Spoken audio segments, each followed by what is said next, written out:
G'day everyone and welcome to another episode of Movepod Podiatry's Self-Help Series. Today we're going to be having a bit of a chat about Shin Splints or Shin Pain, which is a really common injury or complaint that runners typically present with. It's popped up a lot more recently with a lot of people taking up running in the last few weeks, so I thought it's a good time to have a bit of a chat about it. So the first thing that we want to do is have a bit of a look at the lower leg anatomy and have a look at the things that are involved in shin pain.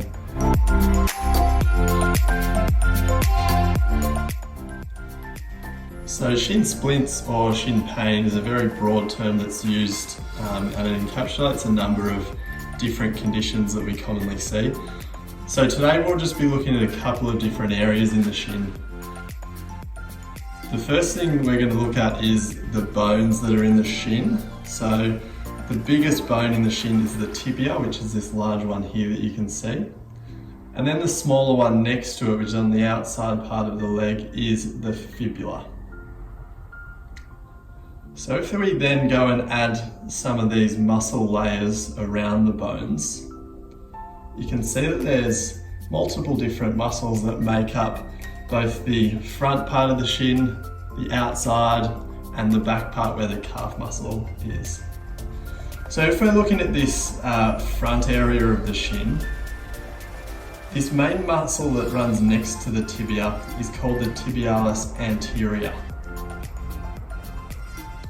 And the tibialis anterior is responsible for pulling the foot upwards as well as turning it slightly inwards.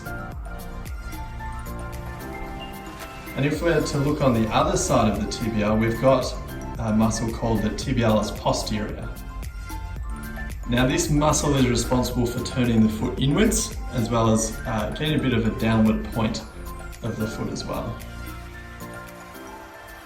So the tibialis posterior is active as a stabilizer for the arch, but it's also active to reactivate the arch as we're pushing off when we're running.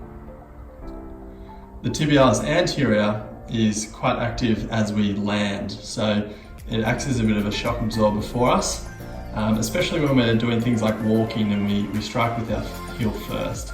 It acts to decelerate the foot as it lands on the ground.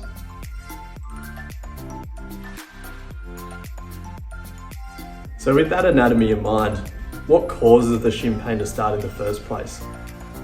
Well, similar to other overuse injuries, it's usually more than one factor at play when shin pain starts and progresses. Some of these factors include overtraining, so that's just doing too much too soon, or it even might be doing too much speed work in your week. The training surfaces that you're on, so not changing up the surfaces, always being on hard surfaces, different things like that, and the terrain. It could be your shoes, it could be ankle restriction, calf weakness. All these different factors come into play in creating the shin pain that starts for you.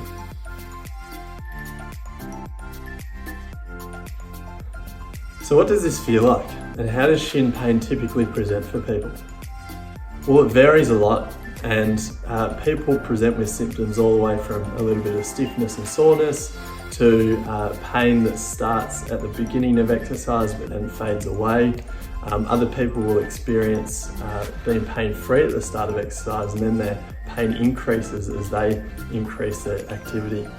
And then other people will have an achy pain when they're at rest or while they're sleeping. So it really can vary a lot. But the good thing about these different types of pain is they tell us a lot about the injury and the specific tissues that are affected by your shin pain.